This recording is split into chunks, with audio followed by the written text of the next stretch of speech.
So this is going to be the team report for the team I used to get 9th place at the World Championships. Already feel a little bit awkward that you guys have made me do webcam here, because I don't usually have webcam in my team reports. I don't know whether I should be looking at the webcam the whole time or if I should just be looking at the screen, because I usually look at the screen when I'm doing my team reports, and if I do, I feel like I'm ignoring you guys, but there we go, you've made me have webcam, so here it is. Because I have webcam as well, I'm going to do the team report on Showdown. I feel like it makes more sense. If I have to actually talk to a camera, then I might as well actually be doing the team report somewhat live as well, rather than just having a PowerPoint. So I'm going to be trying to live edit some stuff as well, so this is going to be fun. But yeah, this is the team I used. I'm very proud of it. I thought that Necrozma and Xerneas were very underused going into Worlds. It won, as far as I know, it had only won one regional. Maybe a Dawn Wings, Xerneas won something that I'm not aware of, but as far as I know, it's only won one regional before. So I thought it was a very, very under the radar restricted pair going into Worlds. I'm very, very pleased I chose it. I'm also coining it, the name of the core, I'm coining it Nexus, because Nexus is the perfect name for it. You can't convince me otherwise. It's definitely Nexus now. At least for Dustmane. Maybe Dawn Wings may not be Nexus, but Dustmane, Xerneas, definitely Nexus. But yeah, let's have a look at the team now. And let's do some amazing live editing here, because I usually have some calcs on the side for my PowerPoints that I do, so I thought I'd keep some of the important calcs up here as well. But yeah, this is going to be the Salamence here. Usually start off with the Mega. Like the Mega usually goes in the first slot, but I've set it out like this is the correct order for the team, but mainly because of the nickname thing. Bonus points if you know where the nickname theme came from. I usually have it in alphabetical order as well, so the Brelim should kind of be first, but I wanted the Necrozma fourth, so it's fourth. That means we're starting off with the Salamence. So yeah, normally people run Salamence, they just max the speeds, they can outspeed Rayquazas, and then they mix the attack and special attack, because they usually have double edge and hyper voice, and you want to hit a certain double edge stat, and then you want to hit a certain hyper voice stat, and then there's usually almost nothing left over for bulk in the end. But yeah, this Salamence is pretty much completely the opposite. Because I didn't want hyper voice, I was able to go Jolly. Definitely didn't want naive. Like, if I'm going max special defense, I definitely don't want naive. But I also didn't want hasty, because I'm pretty sure from memory that hasty lets you have a chance to be KO'd to Life Orb Dragon Ascent when they're not intimidated. Obviously from Rayquaza, because that's the only thing that learns Dragon Ascent. So yeah, and also when I was testing Hyper Voice, it seemed very weak, mainly because maybe because I wasn't investing too much in special attack. The IVs are just what came out the egg, by the way. That's just the Bagon that popped out the egg. I just wanted to have the paste exact to my Worlds team. 7 doesn't make a difference, even if I had Hyper Voice or a special attack. Ignore the IVs, but yeah, the reduction going from 1.3 times to 1.2 times as a boost from Aerial 8, it seemed significant enough to me that Hyper Voice was actually doing no damage and not worth it. So sacked off Hyper Voice, which let me go Jolly, which let me put all of the EVs that I could have put into special attack elsewhere, and it went straight into bulk. Because if you see on this calc document, I don't know if I've set the cursor to be able to be seen, but yeah, the main one, the main calc that I had defensively was the Lele Moonblast. So if you have a look at my team, it may look a little bit weak to Scarf Tapu Lele, but it's not.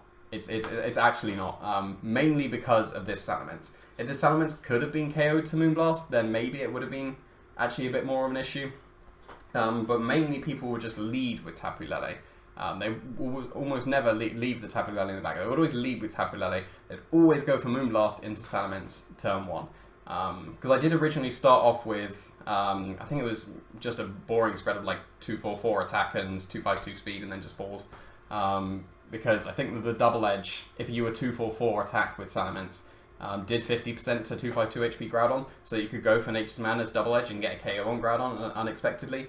But yeah, like Lele just being able to KO you immediately with Moonblast was a bit of an issue, especially because I didn't have Protect on this Salamence. I knew I didn't want Protect, and that is another reason why I needed this much bulk, because I can't just Protect an Electro Web to get the Lele slower than Salamence. I had to be able to do stuff on turn 1 without just dying, and then the bulk just let me do that very, very nicely.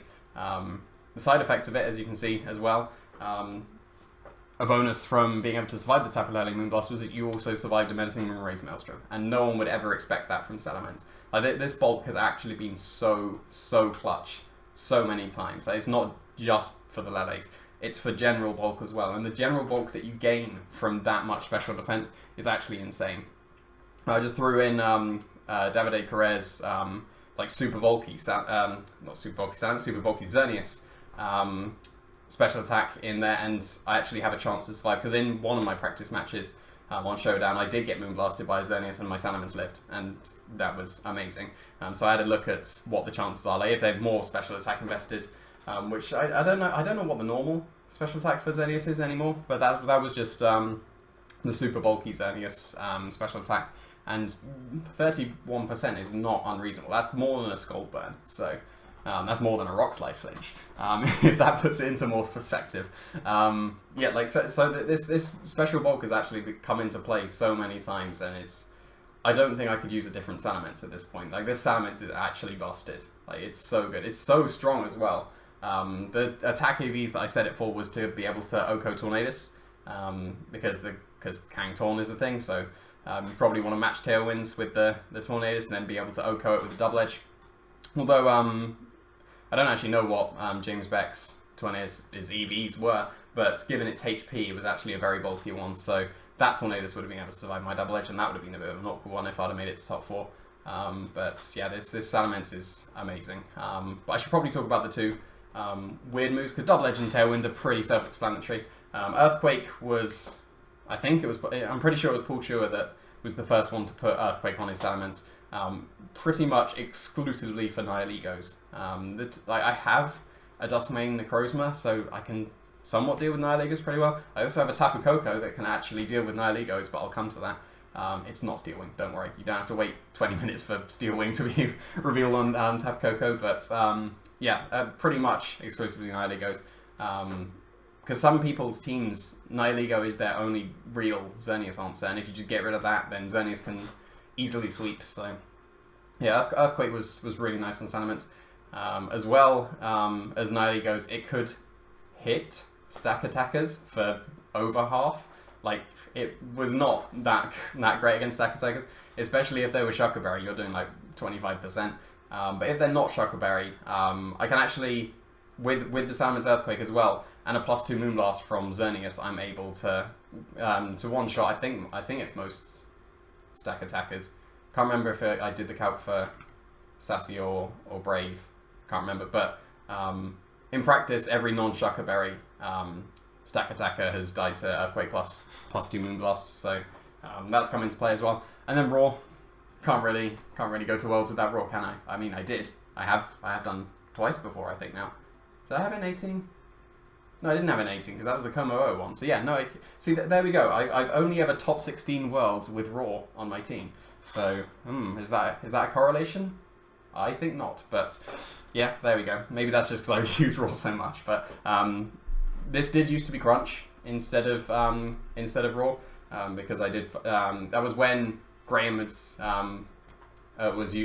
popularized his Medicham Lunala stuff, and then I started using the Salamence as the Lunala answer, because I could just lead Tapu Koko Salamence into the Medicham Lunala, and I could go for Skydrop and Tailwind, and whichever one they fake out, I've either matched the Tailwind or I've stopped them from Tailwinding, and if they faked out the Salamence and I Skydrop, and then I can drop them and crunch them and kill them, and then they've got no Tailwind, so that was really nice when that was around, but then like people stopped using that.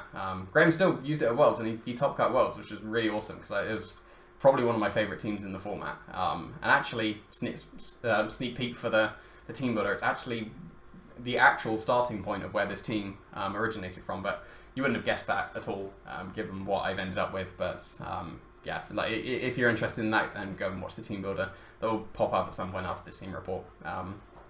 But yeah, Raw became necessary when I started leading in practice into Trick Room Nihiligo, not Trick Room Nihiligas, Trick Room Lunalas, but done with Nihiligo. Although I faced Trick Room Nihiligos because that was at Worlds. But yeah, the Trick Room Lunala became an issue, and it was an issue at top 16 at Worlds as well. But I think the Raw became necessary at the point by the team was. I don't think I had Breloom at the point that I put Raw on my Salamence, but when I still had Breloom, I still liked the Raw, so I kept the Raw. Because obviously I like Raw. I've caught some Xerneas with it as well. It's not the most reliable Raw on a Xerneas. You really need to catch it on the Geomancy.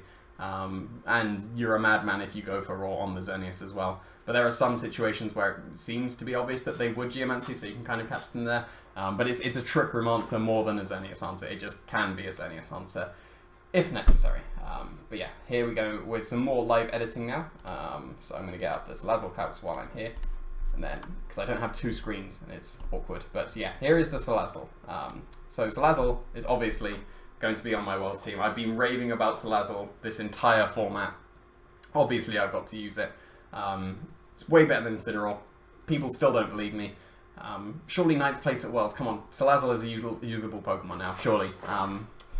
But yeah, this may look a bit weird given what I've been using before, because I've been using Sash with Encore pretty much all through Sun and Moon. So people were surely going to expect Sash and Encore as well on this Salazzle, but I'm just going to get up this thing as well, because this is where this tweet originated from. Because the final change I made to this team was Incineroar to Salazzle. So I did have Incineroar on this team at one point, but this was this is camera in my webcam. Hello. Yeah, this was what this tweet was from. Like, this team, like, had the Incineroar, and it patched all these holes that the team had. And yeah, Salazzle is a Lunala counter. And if we have a look at this 4th move, Salazzle is a Lunala counter. Because it's the only super effective move on the team to hit Lunala. So yeah, Razor Fang became necessary for the team. When I put the Salazzle on, because the Focus Sash is on the Breloom, I couldn't put Focus Sash on the Salazzle.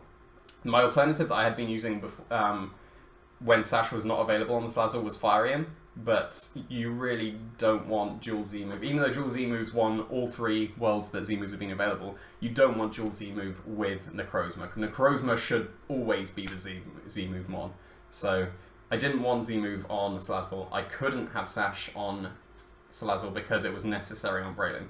So I had to look through all the other items that I wanted on this Salazzle, because I did want Salazzle. Like, in practice, I was too weak to Xerneas, even though I had the Dusk main. I was too weak to Xerneas with Incineroar. So I could have put Raw on Incineroar, but no, Incineroar's bad. But yeah, I knew I wanted Salazzle, so I had to look through all the items, try and find what I wanted. I did have safety goggles at one point on the Salazzle, to get past, like, to have a really strong answer against Xerneas and Moongus, because the normal answer back in Moon, not in Moon actually, back in early Ultra when I had it on X-Ray, was to go for Firium into the Amoonguss just to kill it. But can't do that anymore because I don't have the Z-move. So safety goals was considered. Expert Belt and Life Orb were also considered on the Salazzle. Having Life Orb on the Salazzle, revealing it when you fake out is not ideal, and Expert Belt isn't strong enough to make it guarantee the KOs on Xerneas. And as you can see, that is against a no-bulk Xerneas. Everyone runs bulk on their Xerneas.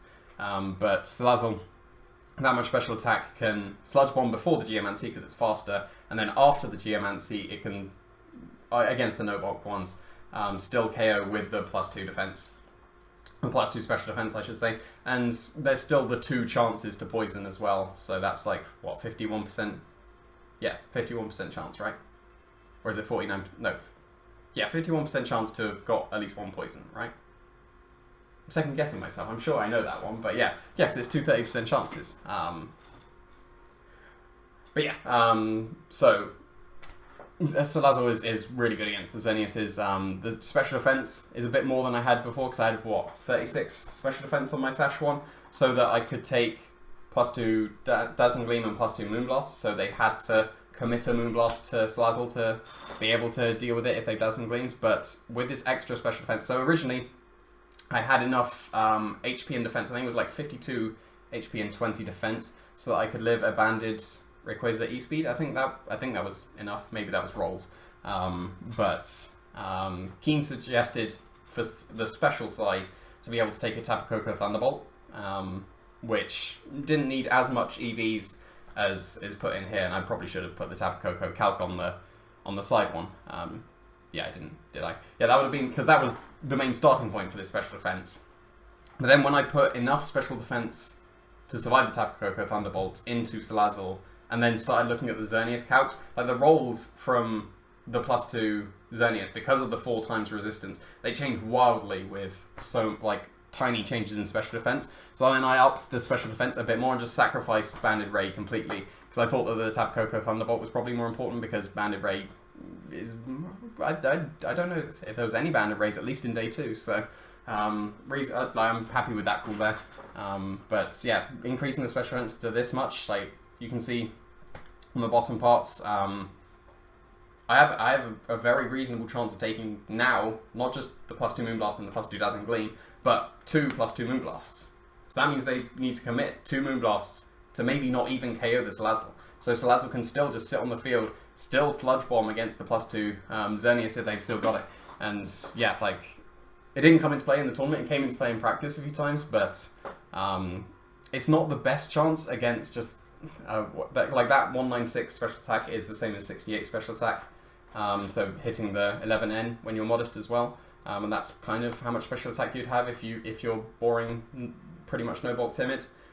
So that's still not in your favor. But when they're like that's the Davide Super Bulk Xerneas, it's very in your favor to survive the 2 Moonblasts. So because you're using Salazzle mainly as a Xerneas counter, you want to make it as much of a counter to Xerneas as you possibly can. So I think sacrificing the Banded Ray E-Speed and having this much special defense to really, really make it a Xerneas counter. As well, the +2 Dazzling Gleam is going to 4-shot the Salazzle, so they really do need to commit some Moonblast to the Salazzle to be able to deal with it if they have their Xerneas, which means that the Pokemon next to the Salazzle is safe from the Xerneas that turn. So yeah, I'm really happy with this Salazzle. It was basically hit the special attack I wanted, and that turned out to be 156 based on calcs, like not just the normal Sludge Bomb and Overheat calcs, but like them and then another move from a team does that KO something. So I think that it was Overheat and +2 Dazzling Gleam was able to KO Amoonguss, or was it +2 Moonblast? I think it was +2 Dazzling Gleam. It wasn't all the time. Or was it all the time? I can't remember. I think it was like Amoonguss E that I had. That was part of the reason why I wanted 156. I have 244 in speed rather than 255. Kind of similar logic to my Sash Salazzle back when I had 236. I did definitely need to increase it by 1 because that old Salazzle was speed tying with Mega Rayquazers. This speed ties with Whimsicott. Whimsicott's going to Prankster anyway. If it's going to Moonblast, doesn't do anything to Salazzle. So speed tying with Whimsicott I don't really care about. And I didn't want to go max speed to speed tie with other Salazzles. 1, because I'm the only Salazzle user, so I'm not going to speed tie with any Salazzles. And 2, because the Tapu Koko EVs were so perfectly balanced that I couldn't sacrifice 1 to increase it 1 more to outspeed the max speed Salazzle. So yeah, my Tapu Koko hits 185 speed. So still outspeeding the Salazzle, because I wanted to be able to Nature's Madness and attack with the Salazzle. Rather than the Salazzle outspeeding the Tapu Koko. But the Tapu Koko was so perfectly balanced because I made the spread before Salazzle came onto the team, and it was so balanced that I couldn't max speed the Salazzle, and it doesn't matter. Like, some people will also hit that benchmark, and I usually want to creep normal benchmarks. Like, outspeeding Rayquaza is a benchmark that some Tapu Kokos go for, and my Tapu Koko is so close to that, so that's kind of an example of it. But yeah, I was fine with that drop in speed. And now, I did say about the Fling being a Lunala counter as well. I should probably mention a bit more about the Fling. I have Razor Fang over King's Rock because shout out to William Tansley. Always have the alternative item if they do the same thing. Always have the alternative. But yeah, the Fling having double Fake Out is actually really nice. It was mainly to be able to stop Lunalas from doing something for a turn. But it obviously has the added benefit of stopping anything else from moving for the turn, and 3 turns in GS Cup is super huge. Like, because all the Pokemon are so powerful, if you give your +2 Xerneas just 1 extra turn unexpectedly as well, is really key. Then it can just swing the game so far in your favor. I didn't miss Encore in the tournament. I missed Encore in practice though. Fling was amazing in the tournament. There were a couple of times that I was OHKO'd I think it was Gabriele Lagartie's Lunala. I think because he definitely knew, it was round 3, he definitely knew I wasn't Sash Salazzle, because there's no reason to side shock the Salazzle turn 1 like he did if I was Sash. So he definitely knew. But the Salazzle being O-code in game 1 wasn't so good, but because it was able to be O-code in game 2, I was able to bring in Breloom for free in Tailwind and start sporing everything. So there's pluses and negatives, I guess, to not being Sash. I don't think Salazzle needs Sash, because the way you should be using it is mainly like against Xerneas and stuff, which you don't need the Sash, or to be able to like fake out things and die KO'd. We're playing Pokemon here. To get KO'd and then give you a paid switch into something that's going to be able to do so. So you gain the momentum and then sacrifice the Salazzle so that you can get the momentum with the Pokemon in the back. So yeah, I really like the Fling. I would try and fit Encore on again, but yeah, the Fling has been really nice. I'm still torn whether I would want to go back to Encore and try out something like Safety Goggles or Expert Belt again, but Razorfang was really good in the tournament, and I'm actually pretty happy that I picked it. So let's move on to the Breloom now. I don't think the calcs are really necessary for it, but at least the defensive ones, but I guess there are some offensive ones because it's Focus Sash, so like I did the fancy like 36 special defense in Salazzle with my Sash before, but yeah, there's no reason to run anything but this spread on a Sash Breloom. Like Kang Double Edge is the only real thing. I guess technically Kang Return, because I think that Hirofumi had Return on his Kangaskhan, but I may be wrong. I think there was a Kangaskhan at day 2 that had Return, but Double Edge is more common, and you're gonna get KO'd to that anyway. Yeah, this Breloom was like actual MVP of my tournament run. It was so good. Like Spore is obviously such a good move, and everyone had just been running it on Amoonguss.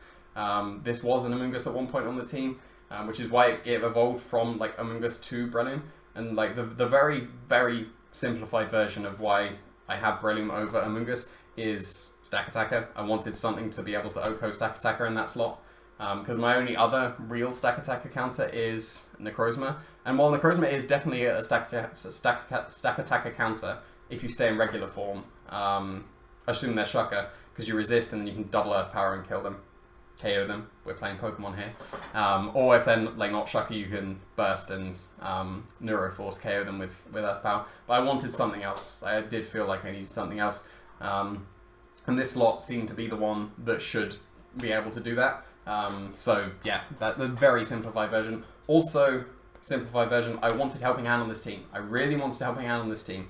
I started off very beginning, again, spoilers for the team building video, the very first Mon that was in this slot was a Mienshao, and the Mienshao had Helping Hand. And I wanted, like, throughout the whole of the team building, I really wanted to keep Helping Hand somewhere on the team. Mainly because of there's like one calc with Necrozma that I'll get to with Helping Hand, but just Helping Hand as a move was so good. Like, we saw it on the Umbreons that were, like, there were 5 Umbreons in day 2 of Worlds. Like, that was really funny, but I can see why. Like, Helping Hand is really good, and it was really good on this Breloom, like especially on this Breloom. I think I know of 2 other people that use Breloom in the format so far. Like, Baz obviously does, because he's like, Breloom's his Mon. But he had Low Sweep on his, and Protect. I couldn't fit on Protect on this. I can't remember what Fidget's Breloom did. I think he had Mach Punch. I can't remember. But he did release the Breloom, so I should know. But yeah, Superpower, like Bullet Seed and Spore, I think are pretty self-explanatory. Spore is just a busted move. Bullet Seed is its main stab for Grass because of the Technician boost. Because Bullet Seed can, like, 33% of the time is kind of a Z move. Like, it's what, 150 something power if you're, was it 4 hits would be, yeah, it would be 150 power for 4 hits and then 187 for 5 hits. So that's Z move power for a not a Z move. So yeah, and coming off 130 attack as well. Like, it's not weak. The Bullet Seed is very good. But yeah, Superpower was my choice of the fighting move. Mach Punch, way too weak, not even worth it. Baz had Low Sweep on his Breloom, but that was again too weak. If Low Sweep was still, it was 60 back in Generation 6. was a Generation 5. It was one of them. Like, it used to be 60, and used to be able to get the Technician boost. I think if it still got the Technician boost, I would have considered Low Sweep a lot more. But because it was 65 and not Technician boosted, I didn't think it was strong enough. Again, because I said this slot I wanted to be able to Oko Stack Attacker. Not just be able to hit it hard, I wanted an Oko on Stack Attacker. And because Shuckerberries and all that, ground was not the play, I wanted a Fighting Mon. So Superpower. I think Force Palm had a chance. I think it was Rolls. Can't remember, because Force Palm was the other thing that was considered, because that is Technician boosted. But yeah, Superpower was definitely the correct one, at least for me. For my Breloom, I definitely like Superpower way more than any other fighting move. Because when you bring the Breloom in on Incineroar, it's not intimidated. Superpower can also Oko Incineroar. When it's intimidated, it still does like 75%. I think it'll always activate the berry, unfortunately. But yeah, Superpower, definitely my choice. And yeah, Helping Hand. I really, really wanted Helping Hand on the team. I did consider Feint at one point on this Breloom, because Feint is also really good. But yeah, I really, really wanted Helping Hand on this team. And this was the only place I'd fit it on. I could have fit it on the Slazzle, but yeah, when I had the expert button or Sage Goals, I think I had Helping Hand at one point, because I think I had something different in the Breloom slot at one point. I can't remember. I think I definitely had Helping Hand on Slazzle at one point, but yeah, when I needed Fling, I needed Helping Hand elsewhere, and it could only be here really. So yeah, this Breloom, absolute MVP, like, should really be considered not just on this team. It should be considered as a Pokemon going into the rest of Ultra Series, because it was actual MVP. Like, this Breloom was so good, because you could because it's an awkward speed, but it's kind of a good speed as well, because lots of things are slower, so you'll always be able to sport them. Everything that's faster is going to have to basically commit, like, if there's the two things that are faster than Breloom, they have to commit both of the moves to KO the Breloom. And that's kind of Rage Powder already, because they have to stop the Spore or let the thing next to Breloom do whatever it wants. So if you have like Breloom and Xerneas, and then they have two faster Pokemon, they can either stop the Spore or stop the Geomancy. And you've got a plus from either one of them. So yeah, like, it's an awkward speed, but actually I think the speed is perfectly fine, especially with the Focus Sash. But yeah, now more editing here, and move on to Necrozma. So yeah, this Necrozma has been very underlooked, I think. Most Dusk mains have been used kind of with like Trick Room and stuff, and Hirafumi's Necrozma had Trick Room over Sunsteel Strike on his one, and he was modest as well. Like, he was modest Dusk main, which is quite cool. But yeah, this team definitely needs Sunsteel Strike. Like, if this is the Steel Pokemon, it needs the Sunsteel Strike. So these are definitely the best 4 moves on Necrozma. I'm very, very happy with the spread I came up with. The first thing I wanted from my Necrozma was -1, but you can see it there. -1 Necrozma still Okoing Mimikyu through its disguise. I thought that was pretty important, and you needed Lonely to do that, or you needed plus attack to do that. So I never considered plus speed Necrozma, and I never used it. It had always been just this speed, because this speed outspeeds, what is it, Mega Lucario I think it is, because you're outspeeding Mega Mezcross, and then you might as well just outspeed Lucario, because Lucario is actually a Pokemon. But yeah, I've always run Lonely, because that's the thing I started off with. I knew I wanted Sunsteel Strike on the team, I knew I wanted the -1 KO on Mimikyus, and I also wanted to be mixed with Earth Power as well, because I've been using X-Ray so much before, and the Rayquaza is the Groudon counter because it's got Earth Power. I wanted the Earth Power, like, kind of this to be the Rayquaza of the team. Like, that's kind of the Salamence as well. Like, I kind of split Rayquaza into 2 Pokemon. So like the Salamence is the flying stuff, and then this is like the Groudon counter with the Earth Power. But yeah, this is a perfectly good Groudon counter. It seems weird when you're saying a Steel type is a Groudon counter, but obviously you can get rid of the Steel typing. Like, I've really liked the ability to burst and change your typing. It's been really nice. But yeah, the Helping Hand was what I was saying on the Breloom. The reason why I wanted to keep Helping Hand was that Helping Hand, Ultra Necrozma, Earth Power, KOs Groudons that are built to survive Menacing Room Race Maelstrom. So that was really nice. So that's what the special attack EVs are for. So basically I've hit the the -1 Mimikyu, which actually KOs Life Orb Rayquaza surviving Xerneas with Sunseal Strike, which is a nice coincidence. So hit that attack, hit the special attack I wanted, hit the speed I wanted, which like a little bit extra because you might as well. And then there was barely any left over for bulk, so can't do the Ultra Necrozma surviving Shadow Ball of Gengar. But you can just stay as regular Necrozma or Dustmate Necrozma to be able to survive that because of your Prism Armor.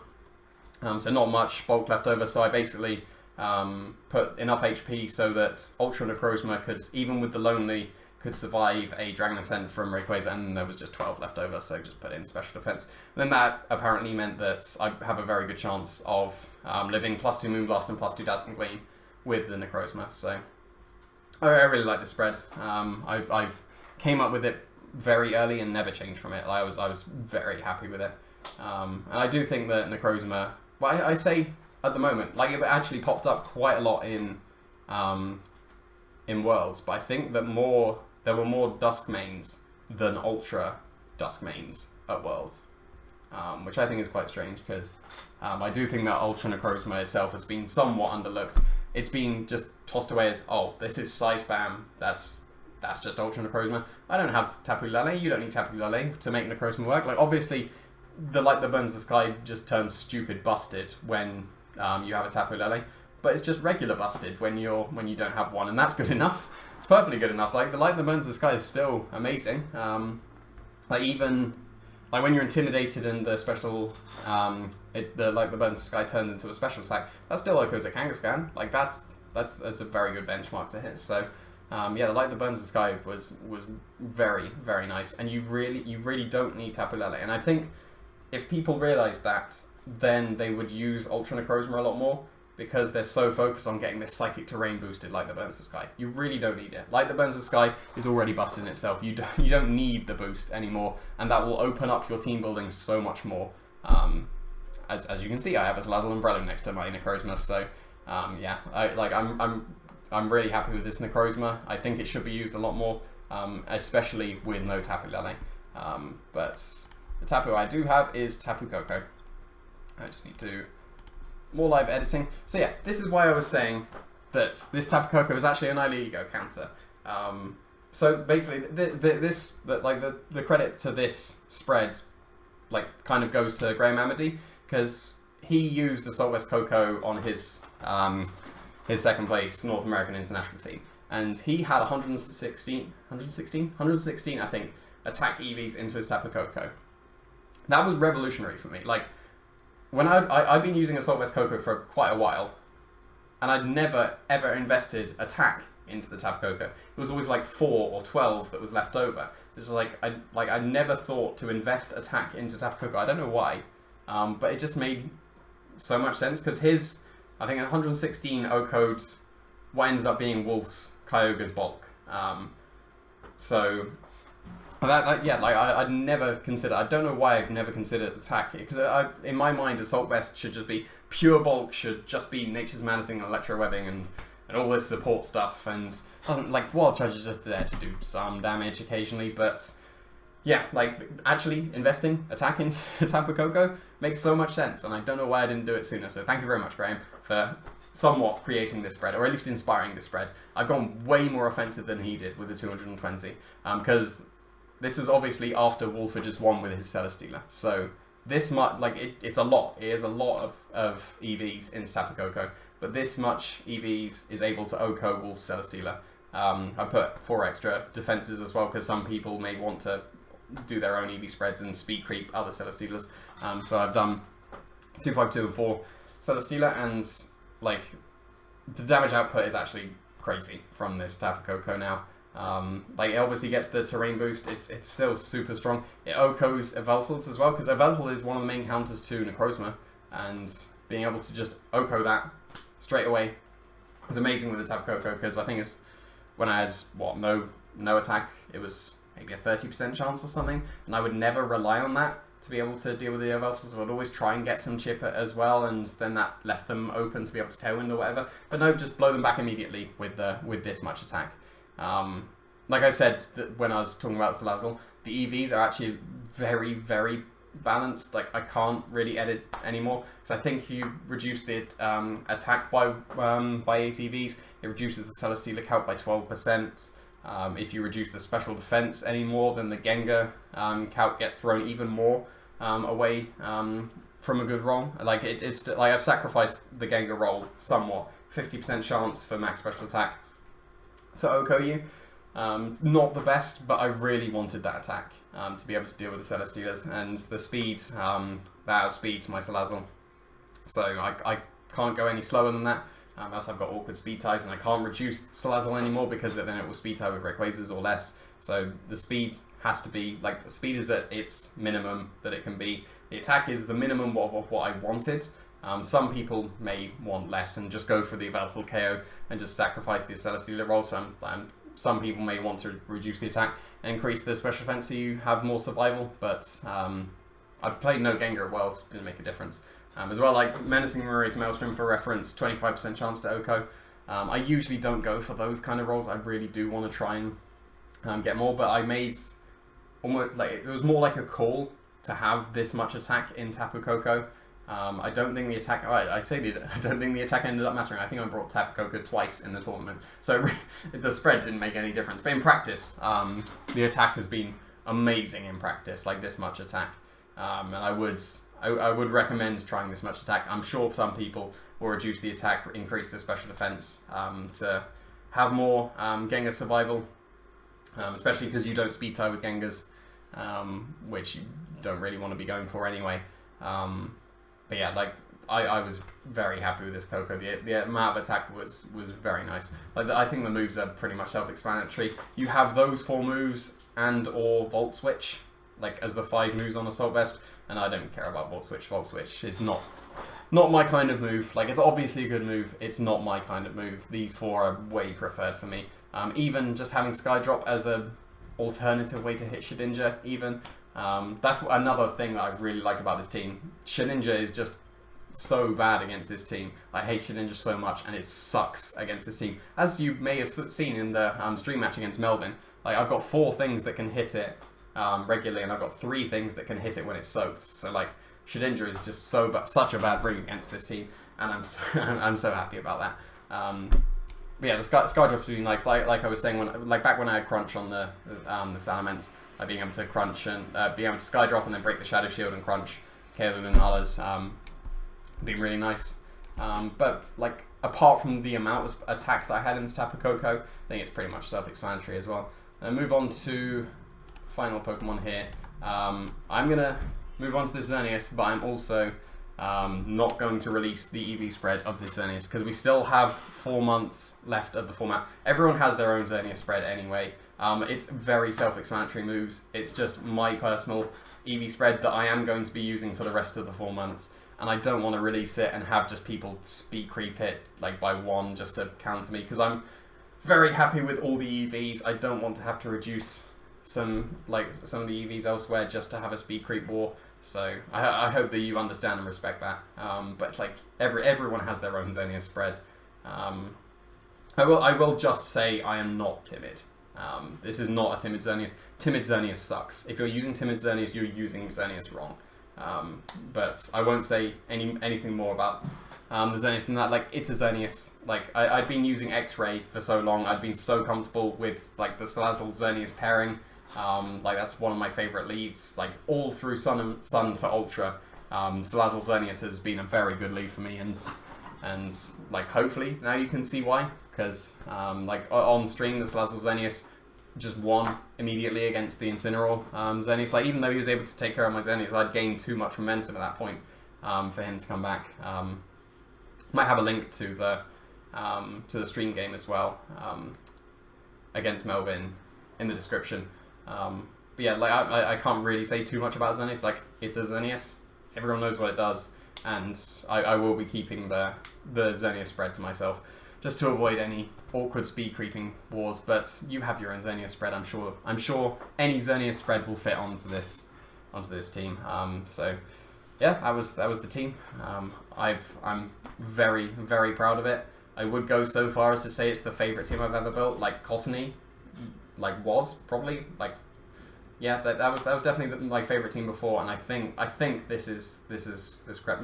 Mainly, I am a little bit biased. Like, ninth place is awesome. Like, I'm so happy with ninth place. I did think this was the year. I really thought this was a Worlds winning team, but apparently not.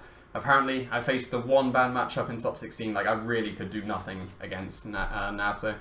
Like, I say that I took a game off him. I'm happy that I took a game off him, but like, I was not winning the best of 3 in the slightest. So that is some caution going forward. If you want to use this team, you are going to pretty much auto lose to Naoto's team, and that's going to be everywhere. It won Worlds. Everyone's going to use the Worlds winning team.